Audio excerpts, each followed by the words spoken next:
Chronicon Mundi. ¿Qué hubiera pasado si...?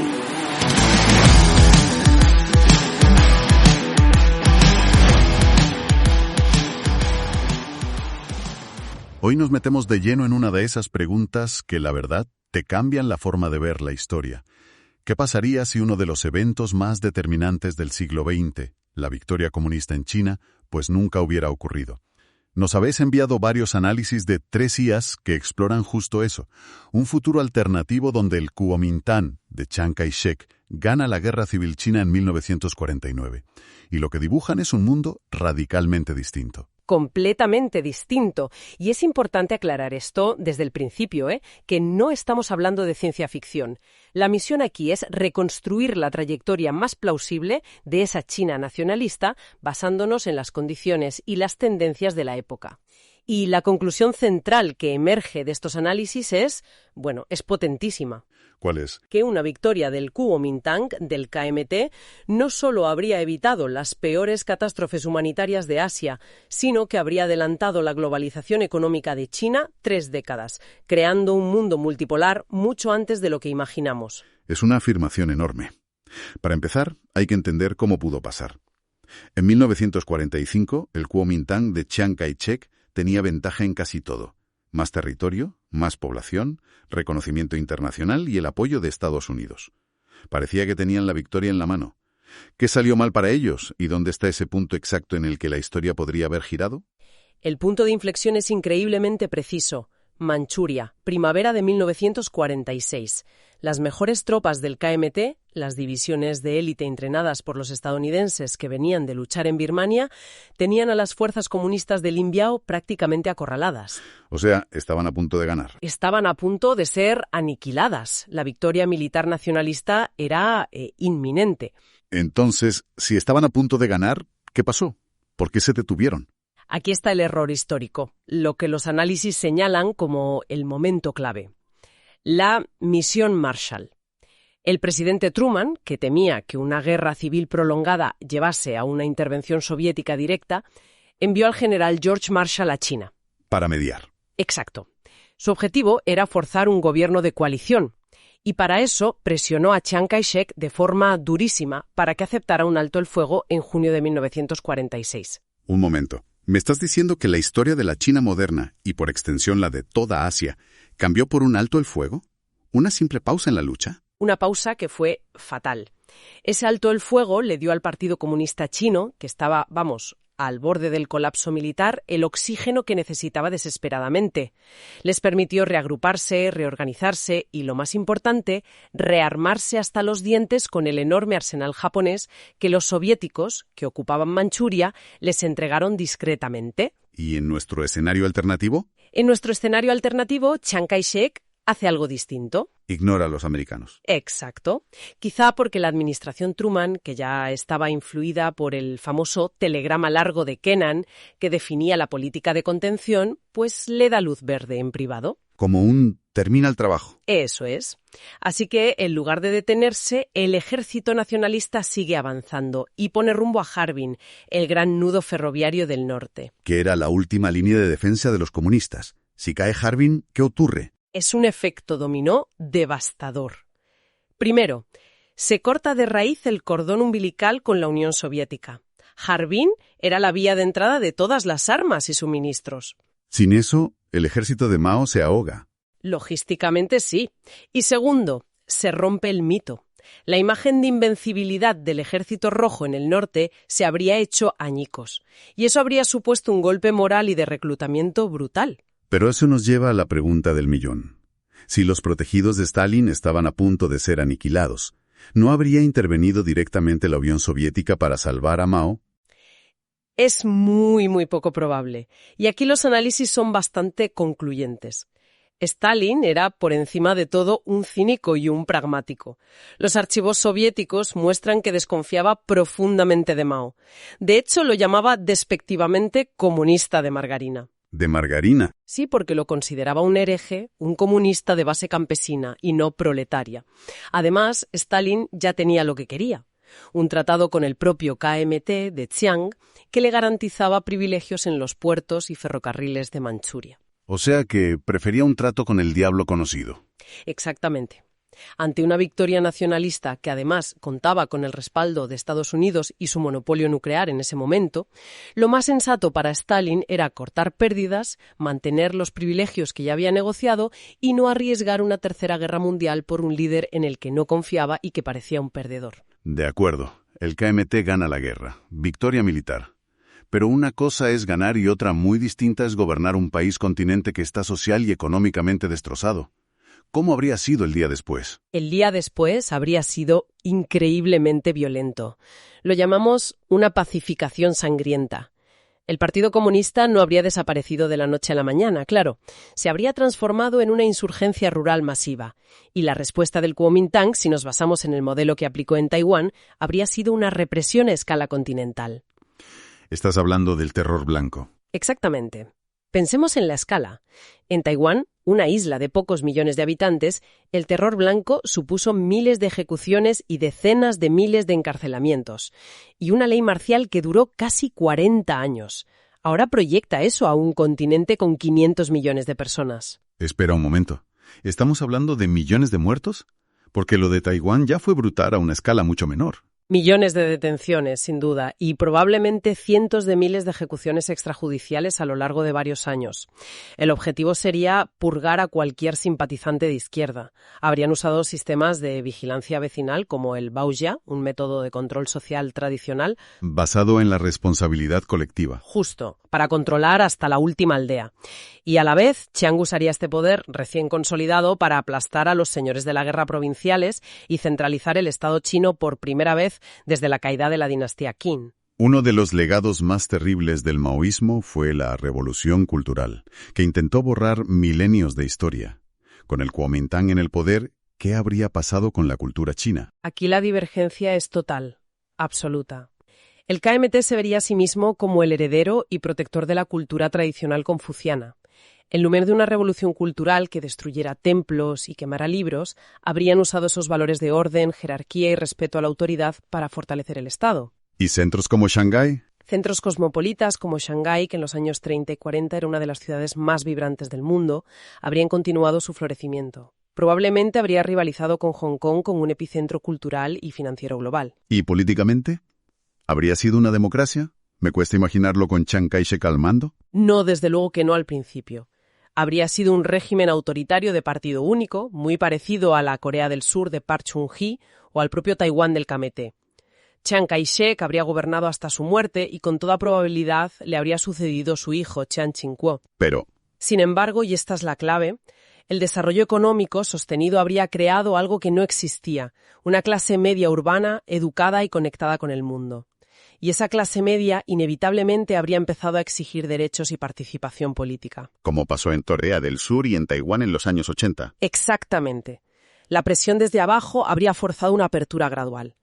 La China de hoy no sería una democracia liberal al estilo occidental, pero probablemente sería una democracia imperfecta de partido dominante, similar a la de Japón con el Partido Liberal Democrático o México con el PRI durante décadas. O sea, un sistema con elecciones pero con un partido hegemónico. Eso es. Has pintado un cuadro de una sociedad autoritaria, pero culturalmente vibrante y en camino a una apertura. Pero nada de eso funciona si la gente se muere de hambre, que era el gran problema del Kuomintang. La hiperinflación, la corrupción galopante, eso fue lo que les hizo perder el apoyo popular. ¿Cómo es posible que un régimen al borde del colapso económico de repente lo solucionara? Este es quizás el cambio más profundo, y la respuesta tiene un nombre: Estados Unidos. Para Washington, una China nacionalista victoriosa se convertiría en el pilar fundamental de su estrategia de contención en Asia, su gran baluarte contra la Unión Soviética. No podían permitirse que fracasara. No. Por tanto, habrían implementado una especie de plan Marshall para China. O sea, una inyección masiva de dinero. ¿Dinero? Sí, pero condicionado. La ayuda habría estado supeditada a reformas estructurales y monetarias drásticas, supervisadas por asesores estadounidenses, todo para atajar la hiperinflación y la corrupción de raíz. Y junto a eso, la otra gran clave, la reforma agraria. Claro, el gran éxito de Mao fue ganarse al campesinado. El KMT necesitaba una contraoferta. ¿Y la tenían? Sí, y la probaron con un éxito espectacular en Taiwán. Se llamaba el modelo de la JCRR, la Comisión Conjunta de Reconstrucción Rural. A diferencia de la lucha de clases violenta y la colectivización forzosa del maoísmo, este era un enfoque tecnocrático. El Estado compraba las tierras a los grandes terratenientes, pagándoles con bonos de empresas industriales estatales. Y luego se las vendía a los campesinos, A precios muy bajos y con créditos a largo plazo. creando una clase de pequeños propietarios en lugar de siervos del Estado. Exacto. Aumentas la productividad agrícola de golpe, creas una base de apoyo conservadora y leal en el campo y además fuerzas a la antigua élite terrateniente a convertirse en capitalistas industriales. Con estos dos pilares, el escenario estaba listo para el despegue. Entonces el milagro económico chino que vimos en el mundo real a partir de los años 80. Habría ocurrido 30 años antes. China se habría subido a la ola de crecimiento de los tigres asiáticos en los años 60 y 70. Se habría convertido en la fábrica del mundo mucho antes, inundando los mercados con textiles, juguetes y más tarde productos electrónicos. Vaya. Las zonas económicas especiales que Deng Xiaoping creó en los 80 se habrían establecido en los 60 en ciudades como Shanghái, Cantón o Tianjin. Las consecuencias humanas de esto son difíciles de procesar. Son incalculables. Se habrían evitado 2 catástrofes demográficas de una escala apocalíptica. La primera, la gran hambruna del Gran Salto Adelante. Eso significa que entre 20 y 45 millones de personas no habrían muerto de hambre. Una cifra superior a todos los muertos de la Primera Guerra Mundial. Sí. Y la segunda, la política de hijo único. El KMT promovía la planificación familiar voluntaria, no coercitiva. La propia urbanización y el desarrollo habrían reducido la natalidad de forma natural. El resultado sería una China más poblada, sí, pero con una demografía mucho más sana, sin el desequilibrio de género y el envejecimiento brutal al que se enfrenta hoy. Vale, esto reescribe por completo el mapa mundial. Si en 1949 tienes a una China pro-occidental, anticomunista y en vías de ser una potencia económica, ¿qué pasa con la Guerra Fría? La guerra gelatral, y como la conocemos, se desvanece en Asia. El efecto dominó más inmediato y espectacular es que la guerra de Corea simplemente no ocurre. ¿De verdad? Así de simple. Borramos del mapa una de las guerras más sangrientas del siglo XX. No había otras dinámicas en juego. Por supuesto que las había, pero el factor decisivo fue China. Los archivos soviéticos son clarísimos en esto. Stalin solo dio luz verde a la invasión de Corea del Sur por parte de Kim Il-sung cuando tuvo la garantía explícita de Mao de que la recién creada República Popular China intervendría si Estados Unidos defendía el sur. Con una China nacionalista hostil en su frontera, el riesgo para Stalin era inaceptable. Inaceptable. Nunca habría autorizado esa aventura. Lo más probable es que la península de Corea se hubiera unificado pacíficamente bajo un gobierno pro-occidental en los años 50. ¿Y Vietnam? ¿La misma lógica? La misma lógica, con aún más fuerza si cabe. La insurgencia de Ho Chi Minh dependía vitalmente del apoyo chino. El norte de Vietnam era su santuario seguro. Donde entrenaban, se rearmaban. Y se refugiaban. Sin ese apoyo logístico masivo de una China comunista vecina, el Viet Minh habría sido una insurgencia mucho más débil, probablemente contenida y derrotada por los franceses con apoyo estadounidense. La intervención a gran escala de Estados Unidos en los años 60 no habría tenido razón de ser. O sea que la tensión no desaparece, simplemente se muda. En lugar de Vietnam y Corea, el punto más caliente del planeta pasa a ser la larguísima frontera entre China y la Unión Soviética. Exactamente. La frontera más peligrosa del mundo no habría sido el telón de acero en Europa, sino los 7.000 kilómetros de frontera sino-soviética, una línea supermilitarizada con enfrentamientos constantes. El Kuomintang nunca reconoció la independencia de Mongolia, por ejemplo. La consideraba territorio chino. Bajo ocupación soviética, y tenía otras reclamaciones. La hostilidad ideológica y geopolítica habría sido total. Y en ese escenario entra en juego el factor nuclear. Inevitablemente, para una China nacionalista enfrentada a una Unión Soviética nuclear, desarrollar la bomba atómica no habría sido una opción, sino una necesidad existencial para sobrevivir. Y aquí la postura de Estados Unidos podría haber sido sorprendentemente diferente. Podrían haberlo permitido. A su gran aliado asiático, podrían haberlo tolerado tácitamente. Una China nacionalista y nuclear habría sido un contrapeso formidable a la URSS en Asia. Pero esto nos lleva al que podría haber sido el momento más peligroso de toda la Guerra Fría, una crisis de los misiles en el Gobi.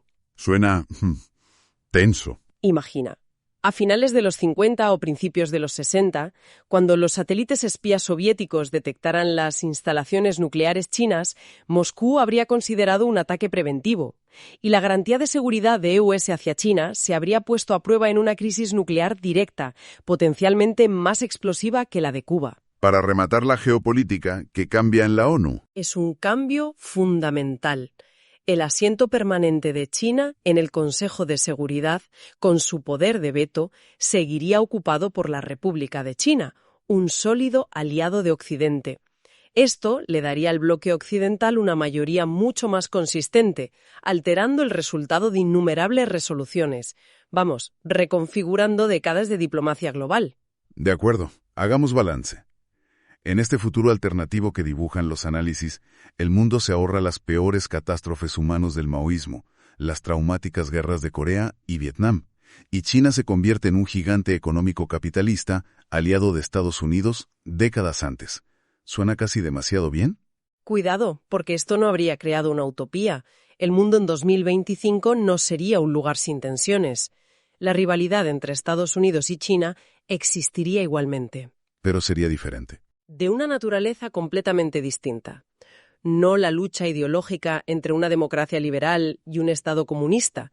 Sería una competencia feroz, sin cuartel, entre dos gigantes capitalistas y, probablemente a estas alturas, democráticos. Una lucha por la hegemonía económica y tecnológica, muy parecida a las tensiones que vimos entre Estados Unidos y Japón en los 80, pero elevada a una potencia inimaginable. Y aquí queda una idea final para darle vueltas.